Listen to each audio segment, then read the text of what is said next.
This is our Excel version of the detail report, so it contains exactly the same information that goes into the detail report and also goes into the client report. It just allows you to interact with it in an Excel format. It doesn't contain calculations, so it is just a report. It's basically taking the information in your system and laying it out in an Excel format, so you can't go editing things. This is just there to be able to analyze and play around with it. We normally put in a table, so this uses an Excel function called tables that automatically puts these filters on the top. The filters are pretty good because it allows you to do things like, say we want to look at a particular trade, so we can filter on drain laying, and there's all our drain laying items. So it's the same structure as our other reports. Everything is contained within a scope, which sits within a work area. It's all, each item is allocated with a cost center. Each item has a trade, and we also got the different types of items. And so you can filter by any of these.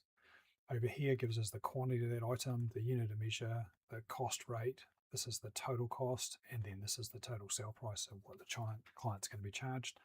All of these numbers exclude GST. If we want to take the filter off, we can just go clear, and that removes the filter. One really cool feature in Excel that you want to learn is pivot table. So if we just click on here, pivot table, because we've got a table set up, it's automatically defaulting that in, but you can select anything and base it to pivot table off it. I'll click OK. This now creates the pivot table in a separate sheet. The first thing I normally do is turn off the text wrapping, otherwise it all gets a bit messy. When you click in the pivot table, it then shows you all of the fields. So these are the columns across the top of this table. And what you can do is then drag these fields into different parts of the pivot table. So what I'll do is I'll say drag cost center down in here, and you can immediately see we've got cost center is appearing in rows. Now I want to look at the costs by cost center, so I'll drag the cost into there. May want to just left align it to make it a little bit easier to understand. So this is now showing the costs for each of the different cost centers. You can do things like filtering, so we can drop a filter in, and we may want to say look at our drain layer. So we'll click on drain laying, and there's the cost centers for the drain layers. If you want to see what items go into those cost centers, you can drag the item in. This is now giving you a complete item breakdown. If you want to see what types of items there are, we can drag that in as a column, and this is now giving you the different item types. We want to remove the filter.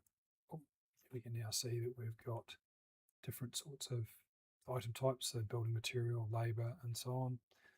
If we go back to our trade and say take carpentry and building materials,